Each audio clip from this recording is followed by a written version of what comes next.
Welcome back to Wookies on X-Wing. My name is Matt. I'm John. And we're back from our little Gen Con intermission with our first game of round 2 of the Atlantic Canadian Regionals held here in Fredericton. Now I'm all psyched up to give you the what's what on our round 2. So let's go right into the lists. We have Clayton H. He has Leebo and Chewbacca. Chewie having Predator, Falcon, the C-3PO title, and a Recon Specialist. Leebo having Predator, Jan Ors, Outrider, and the Mangler Cannon for the nice pancake of death, as you like to call it.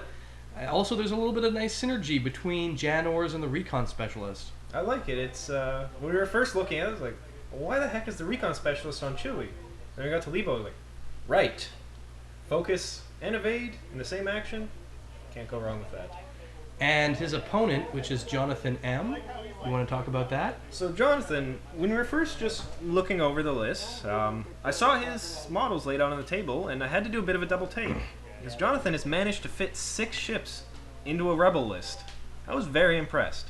So he's got Luke with an engine upgrade, the R3A2 droid, and Veteran Instincts. You remember R3 from the last video. He's that Stressinator, that mean son of a gun. And then he's got 4 Tala Squadron Headhunters and a Bandit Squadron Headhunter. That's a lot of headhunters. That is, yeah, dude likes Z's. But you know what? It looks really neat. It should be interesting to see this thing fly. I like Luke Skywalker. You don't see him enough. He has a nice little bit of survivability with his pilot skill ability. The fact that he can turn an evade result, or a focus result into an evade result whenever you're defending, which is nice, so you don't always have to save the focus for defense. On top of that, lots of Z-95s, really gets around that Millennium Falcon upgrade. It really gets around all the evade tokens and can get around C-3PO. Yeah, you can definitely leverage the just weight of fire, you know, death by 1,000 cuts kind of thing, at least against the Falcon. The 2-on-2, 2 attack dice versus 2 defense dice for the Outrider, that may be a little more difficult, but that's what Luke's for, right? So who would you want to go after first? Would you want to focus down Chewie, or would you want to focus down Leebo? Well, I think just my gut instinct says kill whoever 3PO's on.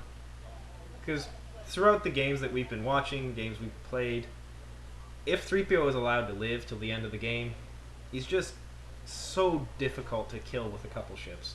Absolutely, and that would be my go for as well. Especially since it has been made easy to go after Chewbacca, considering how close he is. He's deployed to all of the Z-95s. I was interested to see that Luke Skywalker is right up the middle. I don't know if he's going to mosey on slowly while the flanking force gets to move in on sort of a denied flank maneuver. Very interested to see how that plays out. Yeah, should be neat. So we see Clayton here just kind of speeding up the turn. You know where all the Tala squadrons are going. Knows Chewie's next, so he says, alright, I'm just going to do my maneuver. Just move things along. Alright, I like that idea. The obstacles are kind of interestingly placed. It looks like Leebo's going to probably go through one right away, unless he does some really tight maneuvers, and even then, he might still get caught in one. Yeah, it looks like there are 5 debris clouds on this table and only 1 asteroid. So not a whole lot of potential damage from obstructions. Not really a whole lot of issues landing on them, because you're not losing your shots. You're only taking damage 1 in 8 times, and you get a stress. Okay, it's kind of annoying, but... On top of which, every ship on the field has shields at the moment, so even if you get that crit, it's not really a crit, it's just a hit. Yeah. So yeah, it's, the obstructions, they don't punish you quite as much as asteroids. Which, good, bad, it's up to you guys to decide. So, nice standard turn 1 with the little Z-95 formation. Looks like Clayton has opted to hold Luke back, kind of as a reserve force. You mean Jonathan? Or Jonathan. Yeah, no, it's... I like that style of, hey, I'm just going to mosey on, take my time, and Rebels really pull that well. They don't have to rush into the battle, and they can play the battle to their own dictations. So they go and do what they want. Nice benefit of 1 maneuvers. Yeah. Yeah, you can control the battle. You will probably win the game if you can dictate it on your terms. So here we go. Looks like he's opted to focus one of the headhunters and beginning to target lock with another. So he's declared his intent to kill Chewbacca. Good on him. I mean, no, not Chewie. Not the Wookiee. We're not actually trying to kill the Chewie. We're trying to kill C-3PO. Just Yes. happens to be on the Falcon. Yeah. Anyone ever who watches the movies goes, that guy. Things I wish I could say, but, we're trying to keep this kind of PG-13. Well, yeah. Let's just say my favorite movie is Empire Strikes Back. For a reason. For a reason. I like this. This is some very nice formation flying. It's very thematic, and you know what? It's actually pretty effective. I'm very interested to see where Chewie's going to move, just because he does have a bit of options available to him. But this early in the game, maneuvering could dictate. I say that I've been saying that a lot, but it could help figure out what's going to happen later on in the game, and with where Chewie's going to go, if he's going to go right into the Z-95s or if he's going to pull off and kite them a bit, it really will make the game interesting. My instinct says that Clayton is... I got his name right this time. Yes. Clayton is just going to gun for Luke. Keep those Zeds at bay, stay away from them, engage them on his own terms, and just remove the primary threat to him at this time, which is going to be Luke. He's fairly durable, he's got more health than anything else, and he packs up a bigger punch. Yeah. And you can see here that he's banking off, and that will make it an easier way of dealing with Luke. If Luke moseys on forward a little bit, that'll help. But if he does any kind of really hard maneuvers, he's going to be right in the fire arc, or the crosshairs of Chewbacca. Yeah. No, it's... I mean, given the options that Clayton has, it's definitely the right choice to make. You always want to engage the opponent on your terms. Don't want to let them dictate how it's going to happen. Here we have some nice barrel rolling with Leebo. Very, very useful ability, especially native on such a big ship. So let's see what Luke's going to do. Looks like Luke is still playing it safe. Mosey on forward. Wants to begin the engagement with his wingman. It's smart. It's a very good idea. Can't go wrong with that. And given that this is only the second turn of the game, there's been a lot of board coverage from Clayton. The fact that even though Luke's only gone 2-1 forward maneuvers, he's already going to be getting shot at by both of Clayton's big heavy hitters. And that's a bunch of attack dice. That's 6 attack dice coming in 2 bursts. Yep. And there's not going to be a lot of return fire. And some of those headhunters can't shoot. Both of Clayton's ships have 1 built-in reroll from the Predator upgrade. Yes. And they'll be getting 2 rerolls against the Bandit. I believe the Tala are actually high enough pilot skill to get around that. But it's definitely it's going to be a useful ability. Now I'm curious if the reason why Jonathan had put the Z-95s as Talas was to combat things like that, to go in front of to go after the TIE swarms, or before them, depending on which turn it is, what phase of the game, or if it had to do with Predator titles, that kind of thing. Well, given that he doesn't exactly seem to have wanted to take other upgrades or more expensive ships, if you can take a higher native pilot skill, I don't see why not. He wasn't going to get it. It's not like he was going to get another headhunter in there if they were all bandits. Yeah. So, going before the generic TIE fighters, some lower interceptors, bounty hunters, things like that, I think it's worth it. Likely the mindset behind that. So we have some shots fired. So we have pretty decent attack roll. Looks like he has. Jonathan has managed to burn the tokens off of Chewbacca. So he's going to be opening up. We've got some range 3, mostly range 3, maybe a couple of range 2 salvos going into Chewie here. But this should be, hopefully start getting some points of damage onto the Falcon. Very interested to see what kind of damage all of these Zeds can pull off onto Chewbacca in one round of fire. I mean, from a TIE Swarm perspective, having a lot of 2 attack dice can be really good sometimes. It also can suck sometimes. Yeah. You roll 3 or 4 ships and they all roll blanks. I mean, 2 attack dice is not the greatest of things, especially when it's unmodified. But because you're Rebel, or because he's Rebels, he has access to focus tokens as well as targeting computer target locks. And here we go. He is poking away at Chewie. He's putting some nice consistent damage into the Falcon. The headhunters are doing their job, what they're there for. He is burning his target locks, but he has been getting use out of them so far. I'm interested to see if... Looks like Clayton managed to get away from that one with no damage. But there's 2 potentials from focus. And 2 damage. He is burning through these shields. Not used to seeing Z-95s be so effective. Well, he's got all 5 of them on there and consistently getting damage through. And there you have it, folks. Round 2. Chewbacca's shields are down. Brutal. Very good turn 2. Now see if Jonathan can keep this momentum going. If he can keep the pressure on, he's in a good spot for the game.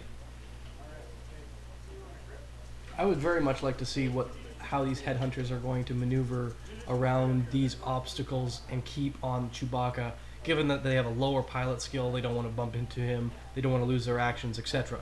Yeah, for sure. Right now, Jonathan definitely wants his actions. He wants those target locks, wants those focus if he can have it, and does not want to be losing an action economy.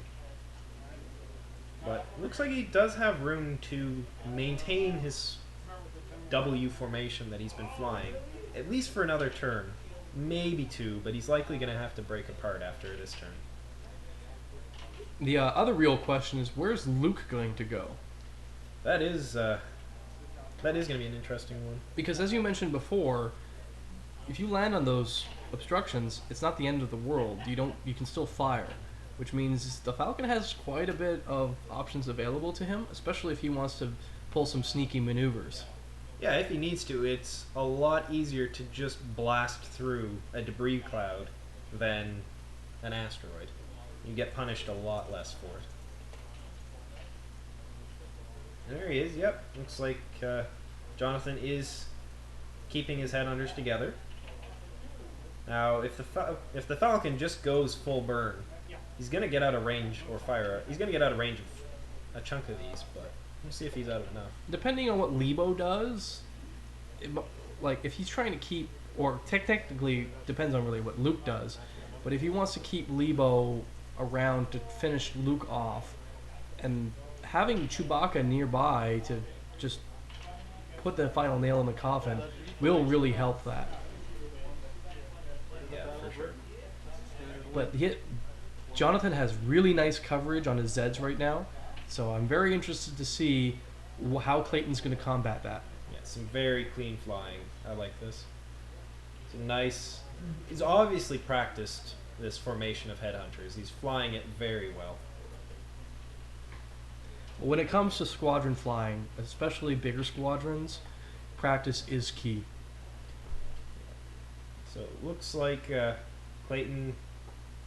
He's at least opted to turn the Outrider around and try to come around and possibly flank the headhunters. And it looks like he's chosen his direction of flight. Now again, the facing of your large ships is less important than small ships just because of that turret ability. When you don't have to deal with things like outmaneuver and stuff like that, facing is largely irrelevant, just as long as you know which way you're flying. Yeah, for sure. And right now, Clayton he's just going to want to put as much distance between him and those headhunters as he can. So it's interesting that Luke is pushing as quickly as he is now. It's a little ballsy. Yes, especially since we weren't really sure if he was going to veer off towards the asteroids, causing bumpage, blockage, whatever. Yeah, I think perhaps a little aggressive. Jonathan may have the scent of blood in his nose, but I think that Luke play might be a little aggressive. Well, Luke is durable, a lot more durable than, say, any other X-wing, just because of that defensive upgrade. But you still have to roll focus results, and on top of that, he has an engine upgrade on there, so he could have used that engine upgrade as after he did a 1 forward. So it looks like Luke opted to use R3. Try to dictate where 3PO is, or where Chewie's going to go next turn, or at least force him to not be able to use actions. Yes, and the Falcon does have a bunch of green maneuvers, less than the YT-2400 or Leebo, but having a turn of having to do green maneuvers, that kind of sucks, especially since you have all of these headhunters coming up. And these green maneuvers, they're all pretty short-ranged. That's 4 potential hits, so that's why you don't want to get in range 1 of a Falcon, and that is 4 damage going through on a Luke. And he rolled 2 blanks, so I'm pretty sure Luke is toast now. Yep, that's it. Now that may have been a mistake. Trading Luke for 1 point of damage onto the Falcon.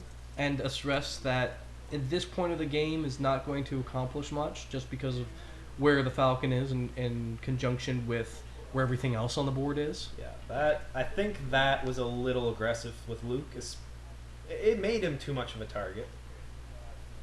I think with this you would have wanted Luke to hang with or behind the Zeds. Use him as your late game finisher piece. Yeah. But, we'll see what happens. We'll see if see how Jonathan reacts to it, if he can still capitalize on Chewbacca's shields being down and just death by 1,000 cuts him. 5 Z-95s is nothing to snuff at. No, that's still 20 health. That is not insignificant. And 10 attack dice. Yeah. Plus, neat looking ships. Yeah, they're the X-Wing's daddy. Yeah. So we'll see. Here it is. Got the swarm opening up. Some target locks. And there's the thing of those 2 attack dice. If you roll and miss and re-roll and miss, it hurts. Yeah, I like Z-95s. They're kind of like the Pontiac Sunfire of the Star Wars universe. Everybody has decent. spare parts for them. And, they're decent. They'll get you there. Yeah, it's not flashy, but you know what? There are worse. It's not a lemon. Or a potato. Yeah. But sometimes I'm convinced they shoot potatoes. But here he is, just trying to poke Chewbacca to death. He's got 3 onto him, so he's, that is 1 agitated Wookiee. Yeah, I would be grumpy if I had that many things attacking me at once. Yeah. And then you have to fly through a debris field. I mean, that's stressful. Channel your inner Jack Sparrow and go, stop putting holes in my ship! But hey, look at that, he's got half the hull gone. Like, he is making these Z-95s work. The tricky thing is going to be, once you deal with Chewbacca, having to deal with Leebo, because Leebo has a just sheer ton of maneuverability. Combine that with a barrel roll, he's going after the fact.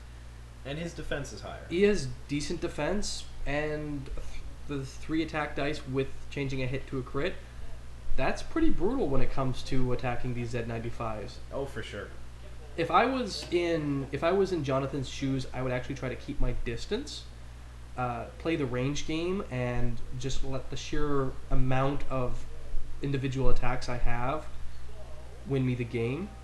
just keep trying to set up those overlapping fields of fire, build a kill box if you can. Yeah, and I mean, it seems like Jonathan still wants to go in for the kill on Chewie and get really nice and close, but he paid for that stress token. He paid for that for the Falcon to go 1 or 2. He doesn't need to zoom up this turn.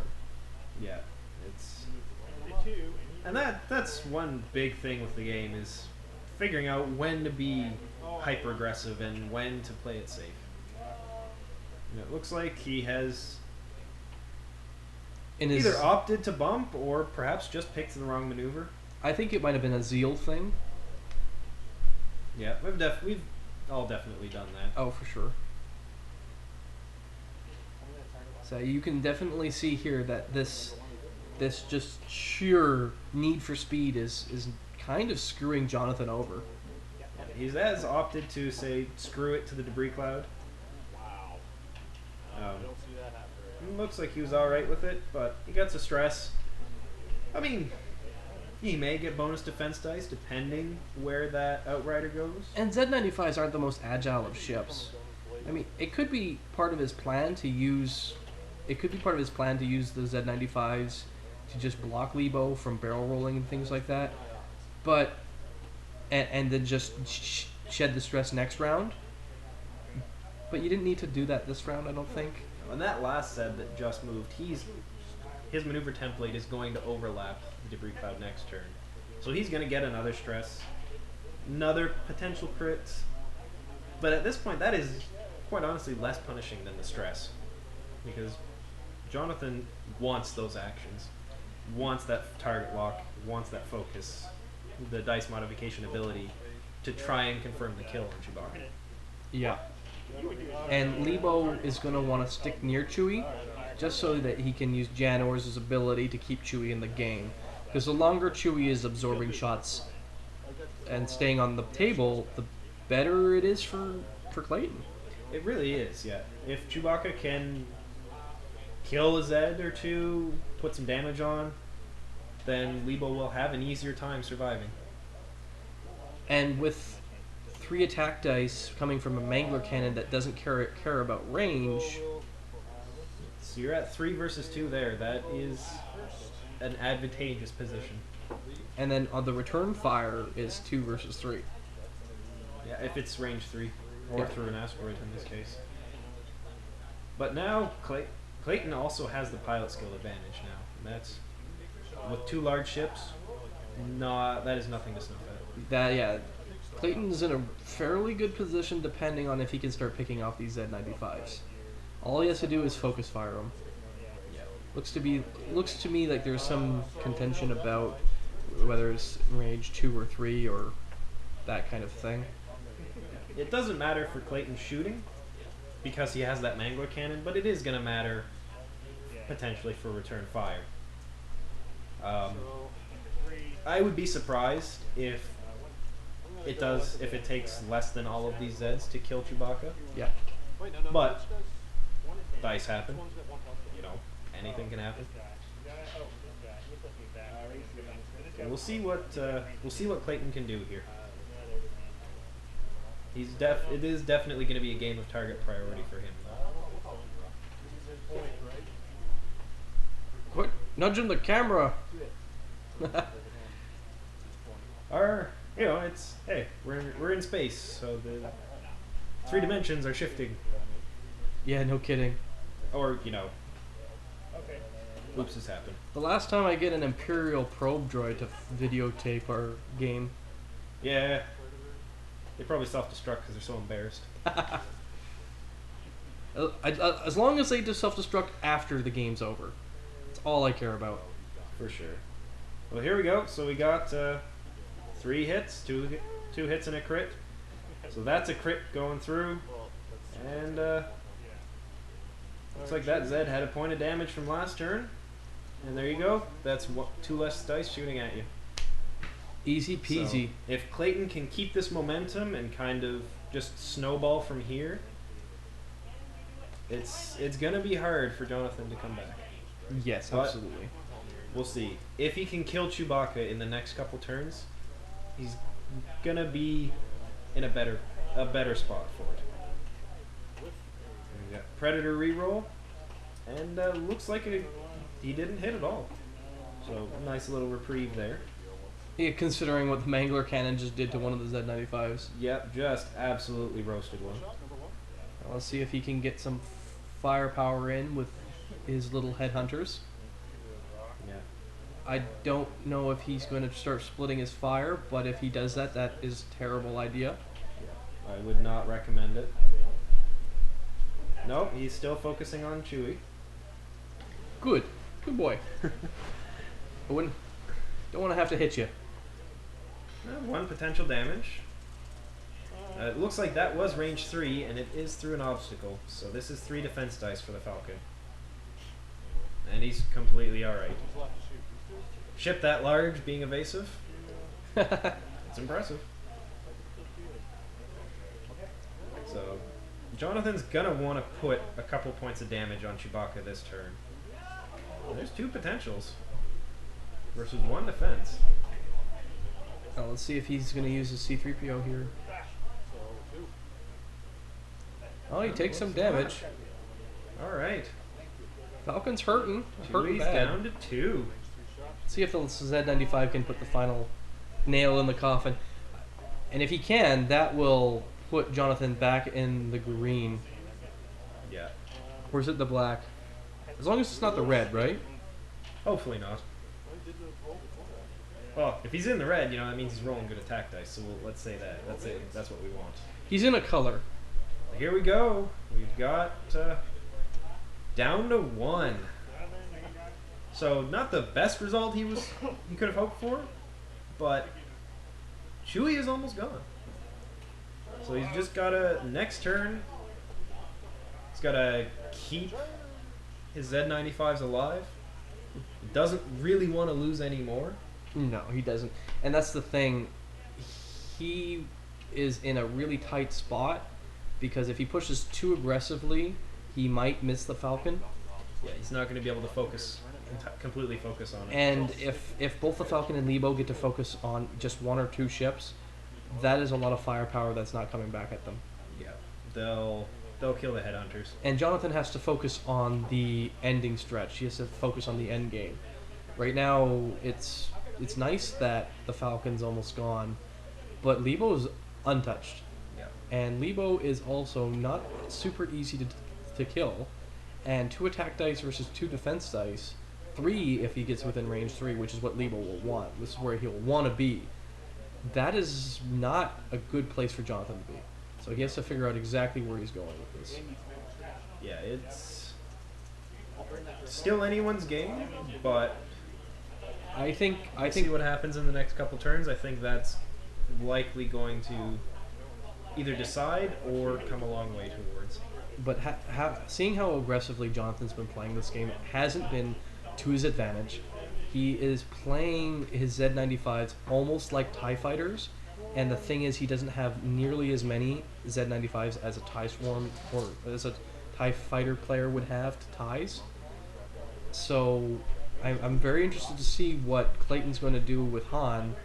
I'm half expecting Han to do a 1 hard maneuver because he still has tons of room on the board to do that. And given how Jonathan has been playing, Chewie, given how aggressively Jonathan has been playing, it has made him very predictable. Chewie is somewhat limited in where he can go at this point. He is getting close to the board edge, but if you let Leebo just circle strafe you, it's gonna hurt. Yeah. So now here we go. Let's see where Chewbacca's gonna go. Okay, so he's not doing what I was expecting him to do. He's keeping the synergy with Leebo, which is good. Oh, he picked the wrong template. That happens. Yep, looks he's just trying to fly them together. He wants that Jan Orr's ability proccing. Okay. Gonna keep him alive. So Clayton's kind of going with the safe route here. If there was enough room on the board, I can't really tell from this perspective. If there was enough room on the board, I would have gone for a 1 hard maneuver just to try to break away and use that turret advantage that you pay points for. Yep. he definitely could have won hard turn to this turn. Would have been up in the air whether or not he could have made it. He probably would have been able to, but it would have been close. Just trying to pull that U-turn. But he's got some good shots into that leading headhunter, and with 3 hits, he stands a pretty reasonable chance of killing it this turn, and that's going to set Jonathan back. And that's the other thing, if Clayton wants to do the 4 attack dice or something along those lines, which he didn't, he got the 3 attack dice, but still, if he gets the 3 attack dice, that just sheer amount of firepower will take out a headhunter with only 2 defense dice on the headhunter. He's had 3 hits on each, and that's it. And he has Predator. Predator's working for him. Yeah, it is. That is not what Jonathan wanted this turn, but it was fairly likely to happen. Yeah. However, Clayton didn't have to spend his focus token, which is definitely not what Jonathan wanted. And that's the other thing. The ultimate debate of which one's better, headhunters or TIE fighters. Headhunters and Z-95s are the same thing. TIE fighters and Z-95s, which one makes the best swarm? And when you get to 3 Z-95s like that, you only see the hull and you only see 2 attack dice. They don't have very much maneuverability. They don't have barrel roll actions. They don't have a lot of things. Whereas a TIE fighter, you have that extra maneuverability that really does help you in the end game. And 3 defense dice, when you have 1-on-1, that could really play to your advantage. Especially against ships with 3 attack dice natively. Exactly. So, yes, you get shields. Yes, you are a little bit more durable. But I would trade that maneuverability, the barrel roll action, and just the extra defense dice any day. For sure. Long live the Empire. There you go. Just got 2 hits. Just gonna... At this point, unfortunately, all Clayton has to do is roll... I was going to say, roll an eye or an evade, and he doesn't take any damage. But it looks like he 3PO'd there. Took his evade token. If Jonathan can't get that 1 damage in, this is going to be it. It's going to basically spell the end. And there it is. Chewie goes down. Well done. Very nice. You killed C-3PO. That makes me happy. Nothing else. Moral victory. So we'll see. The real question. The burning question for all of us. Can 3 headhunters kill Leebo? The answer is maybe. But Leebo's in a really good spot now. Yes. And the headhunters are not. Jonathan's going to have trouble catching him, or at least catching him all at once. I would have focused this round and just used my defensive options and worry about getting target locks eventually. Oh, that's going to be close. Here you see the limitations of the maneuverability of the headhunters. That was close. Yeah, he doesn't hit it, so good on him. Nice flying. Maneuver like that, you really miss that 1 hard turn. Yes. Oh, for sure.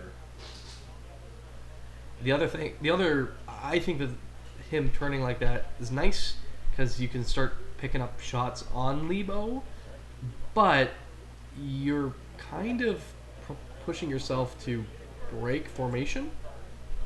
Yeah. And I don't know if that's what you want to do. Now that was not a bad bump, actually. No, that's definitely helpful. Interesting. He is going to be a little limited by what he can do next turn, but... Yeah. It just looks to me like Jonathan's going to straggle in, and... It's not what you want. That's not an endgame plan. That is a... I don't have a plan. That is a plan where you don't have a plan. No. Stick to the plan, guys. Stick to the plan. Yeah, and the Outrider just... It's a 3 attack turret. You can't get over that. Can't go wrong with that. Yeah, the Mangler Cannon was a beautiful, beautiful upgrade for the Outrider. that Outrider title. This is so nice. Yeah. And you get to turn a hit to a crit. Like, that is death to these little ships that only have... Once you get through those shields, they only have 2 hull. A direct hit will annihilate one. Yeah. But, for all that, he took 1 damage, so... You know what? That was an okay turn. So let's see if Jonathan can keep Resumo's momentum and start pinging away at Leebo here. He's got a fairly long-range shot through an asteroid, but he's also got a rather unfortunate close-range shot.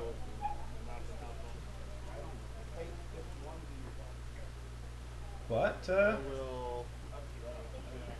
there's the focus. It was hiding. Yeah. I got excited for a second. I was like, did he do it? Did he do damage? No. Denied. He has multiple attacks. That's some better shots right there. Yes, Oh, sir. 3 There's blanks. 2. Well, you know, I think that just made up for it. Yeah, that's All a right. nice little go. That's helpful. We got to get all 3 headhunters into the fight, though. Yes. It looks like he's trying to block here. Just be annoying. Yep. It's a little dangerous to do. It's dangerous when you don't have all your other ships set up, for sure. Yeah, I would have probably done a bank to get you roughly in the same spot, cover more areas to block more, and also give you a good arc in case they really turbo. Oh. Here's some asteroid. Yep. That 3 bank was not quite sharp enough. And he takes. I believe he still has all his shields, so that is a point of damage. And But no action. yeah, That's the painful part. rough. Likely only to get 1. Okay, I was gonna say likely only to have 1 ship engage Leebo this turn, but He's getting all 3 now. well, if they all 3 survive, they will be able to engage, unless Clayton barrel rolls. Yeah, it wouldn't be a bad idea. If he barrel rolls, he'd only get 1 shot back on him. Yeah. Not barrel roll that way, though. I would have barrel rolled the other way. I mean, I can see why he would go that way. It's. Oh no, that is only debris cloud. That doesn't matter. Yeah. Interesting. Because this way he's still just getting shot by all 3. So here he goes. Got Mangler Cannon going out here. Predator. Oh.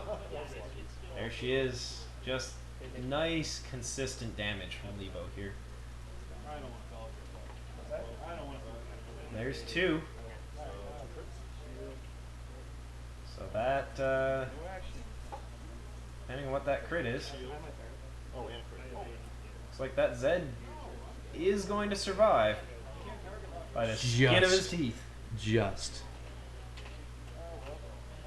And that's a range 1, focused range 1, so he does have some dice modification this turn, which is nice. And he rolls 1 hand.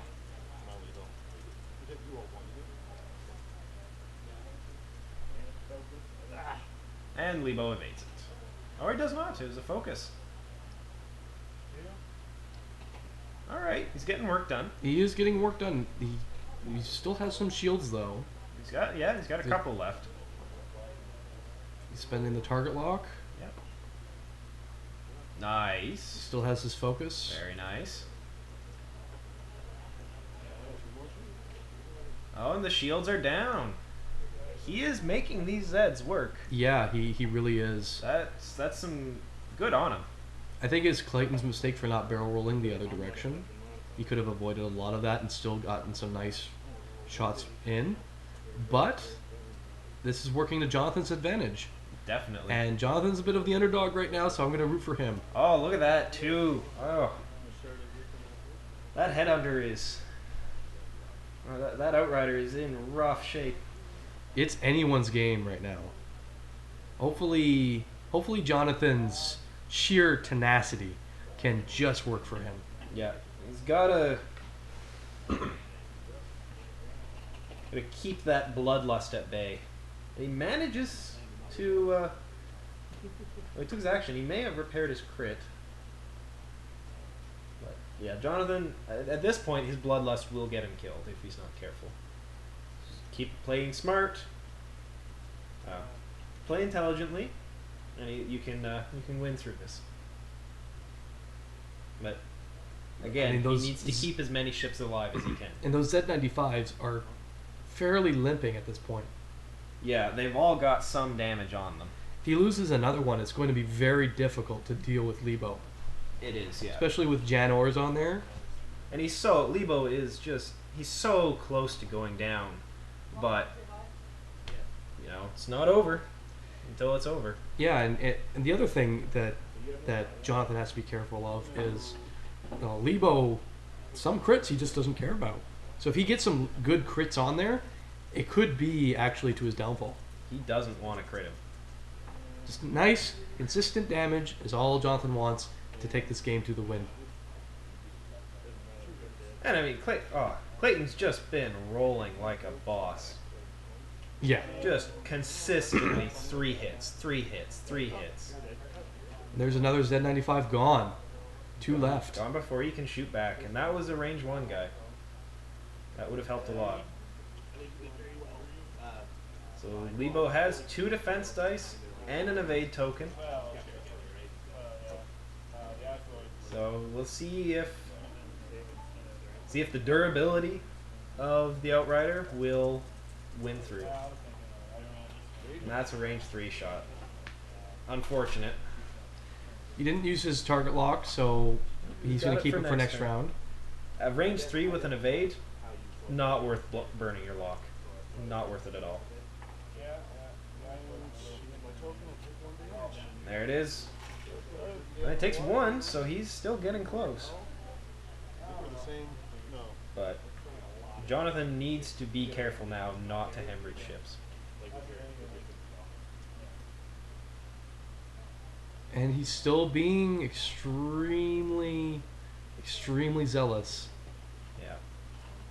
And I think the fact they are debris clouds is also kind of playing into that. It's not quite as punishing to go through them. It isn't, but he doesn't need to be that close. I mean, like, yes, the Mangler Cannon is going to be range 3 no matter where you really are, and that's fine. But the closer you are, the more it hampers where your line of sight is. The further they are away from you, the better chance you can have those nice shots. But we'll see. The other thing is that he's still straggling. Like, he has been getting one ship within the range 1 every turn and not engaging all at once. And I think Clayton has maximized on that. Oh, for sure. He's definitely got his target priorities down. So let's see if the range 1 headhunter can survive. If he does, he's going to be in a better spot. But again, just that. Oh, there you go. You got 1. And it doesn't look like he evades any. It does not. So it's lucky that he doesn't take just a sheer butt whooping like he did the other couple turns.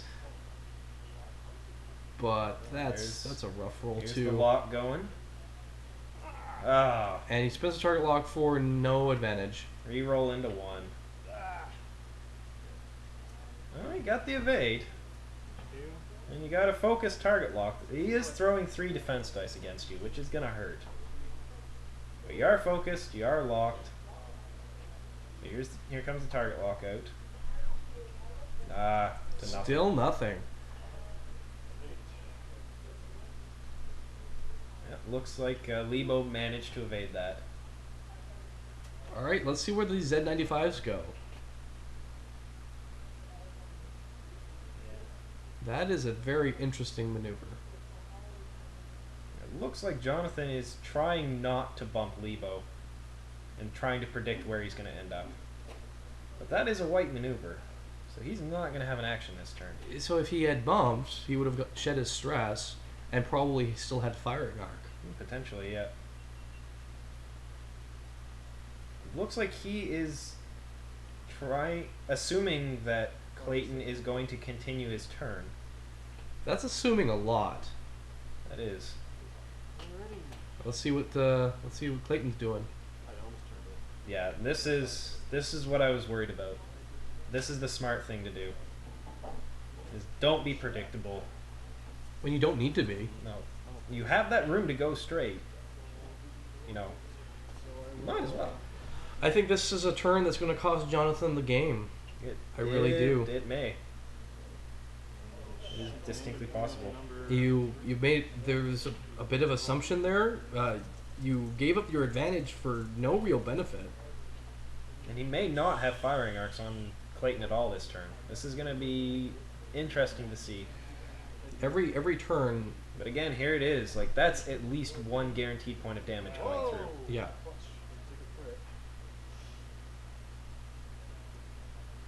And there's a Z-95 gone.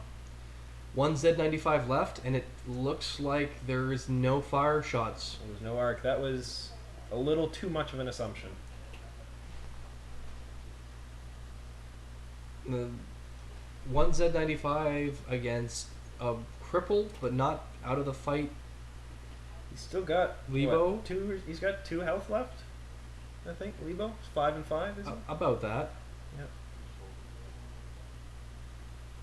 But you know that's also contingent on crits are ignored. Well, not all crits, but some of them are. Some of them, yes. Some of the pilot Leebo ones. gets to shoot first. He has 3 attack dice coming his way with a reroll no matter what he does. He has that evade token from Jan Ors. Yep, he can stay nimble. This is gonna be interesting. But just that Mangler Cannon is just punishing those headhunters. Absolutely, I love it. And here's the Predator. I didn't roll yet. Okay, no. Here's the reroll. Yep, here's the Predator reroll. And there's, yeah, and again, guaranteed point of damage through.